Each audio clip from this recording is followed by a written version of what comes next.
혜성 안녕. 긍정학원 180일 차고 엄마 세계의 소원 100일의 기적 지금 갖고 왔는데, 이유는 엄마가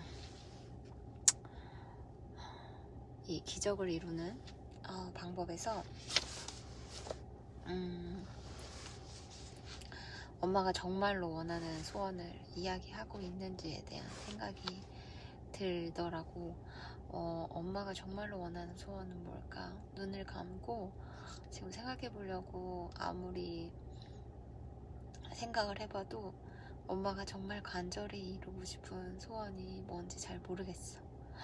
이게 가장 큰 문제래. 그래서 엄마 지금 너무 충격적이고 정말 잘 되고 싶거든. 잘 하고 싶고. 근데 어디서부터 잘못됐는지 잘 모르겠고, 제대로 가고 있는지 모르겠고, 목표를 명확히 설정하고 있는지 잘 모르겠어. 플랜2C 다이어리를 쓰면서 5년 목표, 3년 목표, 1년 목표를 이뤄야겠다 생각을 하면서도 이게 정말 이룰 수 있는지에 대한, 그리고 내가 정말 원하는 소원이 맞는지에 대한 생각이 별로 없기 때문에 아마 그런 것 같아. 엄마 세계의 소원 100일의 기적에서 효과 체각인 비법의 유일한 약점이 있대. 비법 실현 능력은 실로 엄청나대. 하루 1분씩 100일 동안만 계속 소원이 이루어지고 인생이 급격히 100일 동안만 계속해도 소원이 이루어지고 인생이 급격히 풀린대. 앞날이 활짝 열리는 거래. 게다가 소원을 이루는 데 드는 비용이 이 책과 노트와 볼펜이 전부래. 싸구려 노트와 볼펜으로 월 수입 2천만 원을 넘겼으니 얼마나 투자 효율이 좋은지 말할 필요도 없다. 물론 집에 틀어박혀서 노트에 쓴다고 다 되는 것은 아니며 당연히 소원을 이루는데 도움이 될 만한 행동을 해야 된대. 하지만 같은 행동이라도 이루고자 하는 목표가 없으면 실천하기 어렵대. 반대로 목표가 뚜렷하면 잠재의식은 그곳을 향해 나아갈 수밖에 없어서 자연스럽게 그것도 잊고 사는 동안에 이루어진다는 것이 내 이론이래. 고성능 내비게이션이라고 생각하면 되는데, 목적지를 설정하면 잠시 길을 잘못 들을 수도 있어서 결국은 도착할 수 있게 안내해준다. 그런데 이렇게 간단하고 돈도 거의 들지 않고 효과도 뛰어난 비법인데 이상할이 많지 계속하지 못한대. 아니, 애초에 계속하기가 어렵대. 아마 이 책을 읽는 독자 중에는 나는 그렇지 않아, 이렇게 간단하고 쉬운 방법을 계속하지 못할 이유가 없어 라고 생각하는 사람도 있을 거래. 그래도 나는 단언한대. 계속하지 못할 거래. 지금까지 지켜본 결과 100명 중 3명만 계속해도 놀라운 결과였대. 그리고 당연한 말이지만 그 3사람은 실제로 꿈을 이루었대. 무엇보다 이 책을 읽을 만큼 감도가 뛰어난 안테나를 장착한 사람이라면 성공 사례가 조금 더 늘어날 수도 있대. 100명 중 한 사람만 계속해도 굉장한 거래. 설마라고 생각할지 모르겠지만 해보면 안 돼. 100일을 채우지 못한 이유는 3가지인데, 이렇게 간단한 방법을 계속하지 못한 이유는 3가지래.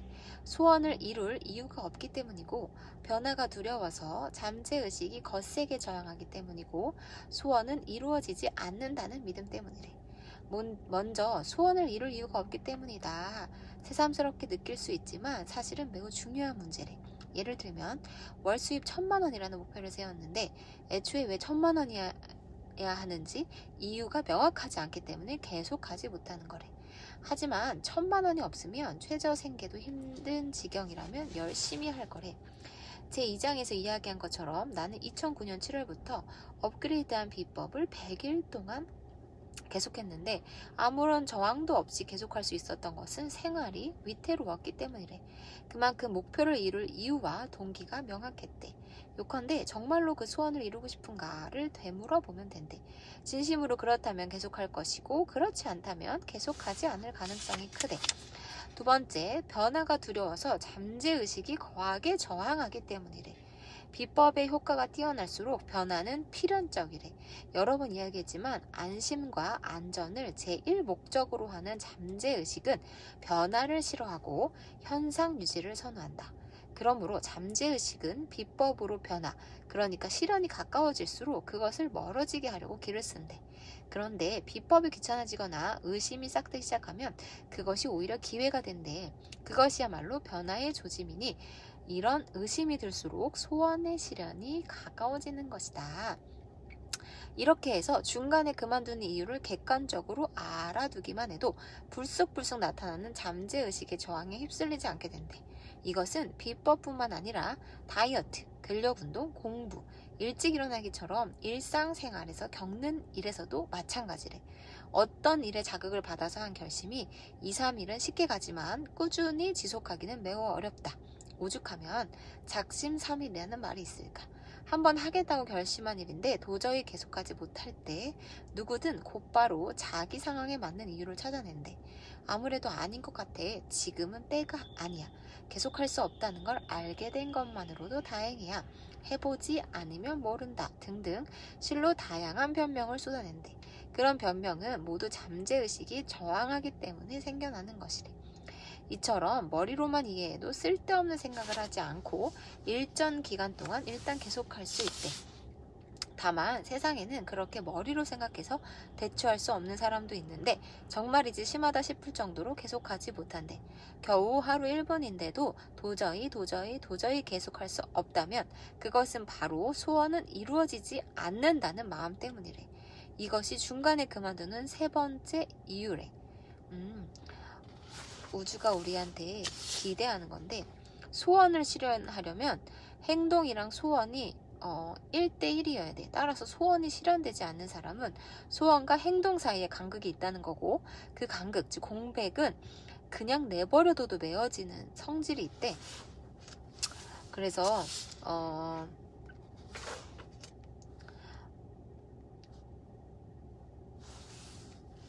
실패하는 방법은 딱 하나인데 온갖 변명으로 공백을 메우기 때문이라서 그래.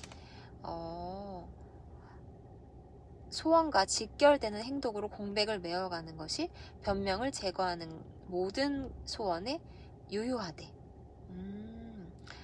거꾸로 말하면 소원을 실현하는 사람은 변명하지 않는 것은 물론이고 애초에 변명 따위가 없대. 그러므로 만일 소원이 실현되지 않고 목표를 달성하지 못해서 고민이라면 일단 자기 자신에게 이렇게 반문하는 것이 좋대. 그 소원을 방해하는 변명은 무엇인가? 엄마가 이 소원을 구체적으로 세우고 5년 뒤, 3년 뒤, 2년 뒤, 현생이가 초등학교로 가기 때문에 2년 뒤, 그리고 1년 뒤 계획을 좀 구체적으로 세워서 그것을 보고 앞으로 나아가야겠다는 생각을 했습니다. 긍정학원 1. 나는 매일매일 점점점 더 성장하고 있다. 2. 나는 책을 읽고 책에 있는 지혜를 내 것으로 받아들이고 이 지혜를 통해 조금 더 지혜로운 사람이 된다. 3. 그러므로 돈은 저절로 들어온다. 4. 나는 머리숱이 많고 지치지 않는 엄마다. 감사합니다. 5. 나는 매일매일 내가 원하는 것을 100번씩 외쳤고 다 이루어졌다. 6. 나는 긍정학원을 통해 열정을 유지한다. 7. 나는 세인메드 트리니티 100억 매출을 올릴 수 있는 능력 있는 CEO고 그러므로 인해 나에게 돌아오는 것으로 인해 나는 부자다. 감사합니다. 8. 나는 우리 영업직 직원 7명 안정적으로 유지할 수 있고 그 직원들을 통해 수익을 창출할 수 있고